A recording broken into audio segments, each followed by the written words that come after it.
ಕನ್ನಡ ಕಿರುತೆರೆಯಲ್ಲಿ ಬಹುಬೇಗನೆ ಅಭಿಮಾನಿಗಳನ್ನ ತನ್ನತ್ತ ಸೆಳೆದ ಧಾರಾವಾಹಿಯಲ್ಲಿ ಕಲರ್ಸ್ ಕನ್ನಡ ವಾಹಿನಿಯ ಯಜಮಾನ ಕೂಡ ಒಂದು. ಇದರಲ್ಲಿ ಕೋಟ್ಯಾಧಿಪತಿ ಕುಟುಂಬದ ಏಕೈಕ ಮೊಮ್ಮಗಳು ಆಗಿರುವ ಝಾನ್ಸಿಯ ತುಂಡುಡುಗೆ ಹಾಗೂ ಬೋಲ್ಡ್ ನಟನೆಯಿಂದ ಸಾಕಷ್ಟು ಯುವಜನ ಆಕೆಯ ಅಭಿಮಾನಿಯಾಗಿದ್ದಾರೆ. ಮಧುಶ್ರೀ ಕಿರುತೆರೆಗೆ ಬರುವುದಕ್ಕೂ ಮೊದಲೇ ಇನ್ಫ್ಲೂಯೆನ್ಸರ್ ಆಗಿ ರೀಲ್ಸ್, ಯೂಟ್ಯೂಬ್ ಚಾನೆಲ್ ನಡೆಸುತ್ತಾ ಮತ್ತು ಬ್ರ್ಯಾಂಡ್ ಪ್ರಮೋಷನ್ ಮಾಡುತ್ತಿದ್ದರು. ಇದೀಗ ಧಾರಾವಾಹಿಯ ಜೊತೆಗೆ ಬ್ರ್ಯಾಂಡ್ ಶೂಟ್ ಹಾಗೂ ಇನ್ಫ್ಲೂಯೆನ್ಸರ್ ಆಗಿ ಕೆಲಸ ಮಾಡುತ್ತಿದ್ದಾರೆ. ಇದೀಗ ರಾಮಾಚಾರಿ ಧಾರಾವಾಹಿಯಲ್ಲಿ ಕೋಟ್ಯಾಧಿಪತಿಯಾಗಿರುವ ಝಾನ್ಸಿ ಧಾರಾವಾಹಿಯ ಪಾತ್ರಕ್ಕೆ ಪಡೆಯುವ ಸಂಭಾವನೆ ಇದೀಗ ಅವಳೇ ರಿವೀಲ್ ಮಾಡಿದ್ದಾರೆ.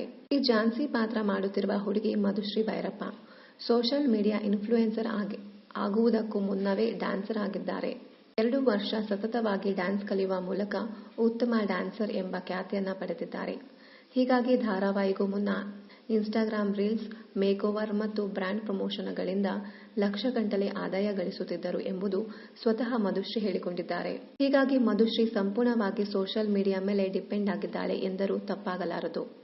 ರೀಲ್ ಸ್ಟಾರ್ ಆಗಿದ್ದ ಮಧುಶ್ರೀ ಭೈರಪ್ಪ ಅವರು ಕೂಡ ಸೋಷಿಯಲ್ ಮೀಡಿಯಾದಿಂದ ಒಳ್ಳೆಯ ಸಂಪಾದನೆ ಮಾಡುತ್ತಿದ್ದು, ಆಕೆಯ ಸ್ಟೈಲಿಶ್ ಲುಕ್ನಿಂದಲೇ ಕಿರುತೆರೆಯಲ್ಲೇ ಚಾನ್ಸ್ ಗಿಟ್ಟಿಸಿಕೊಂಡಿದ್ದಾರೆ.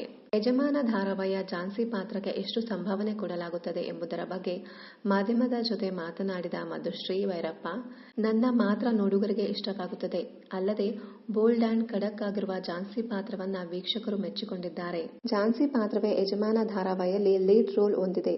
ಆದರೆ ಝಾನ್ಸಿ ಪಾತ್ರಕ್ಕೆ ನಾನು ಪಡೆಯುತ್ತಿರುವ ಸಂಭಾವನೆ ಬಗ್ಗೆ ಖುಷಿಯಿದೆ. ಆದರೆ ಎಷ್ಟು ಅಂತ ರಿವೀಲ್ ಮಾಡುವುದಕ್ಕೆ ಆಗಲ್ಲ ಎಂದು ತಿಳಿಸಿದ್ದಾರೆ. ಆದರೆ ವಾರಕ್ಕೆ ಲಕ್ಷಗಳಲ್ಲಿ ಸಂಭಾವನೆ ಪಡೆಯುತ್ತಿರುವುದನ್ನ ಮಾತ್ರ ಅಲ್ಲಗೆಳೆಯಲಿಲ್ಲ. ಇನ್ನಷ್ಟು ಕನ್ನಡ ಧಾರಾವಾಹಿ, ಸಿನಿಮಾ ಹಾಗೂ ಇನ್ನಿತರ ನ್ಯೂಸ್ ಅಪ್ಡೇಟ್ಸ್ಗಾಗಿ ಚಾನೆಲ್ ಅನ್ನ ಸಬ್ಸ್ಕ್ರೈಬ್ ಮಾಡಿ. Thank you.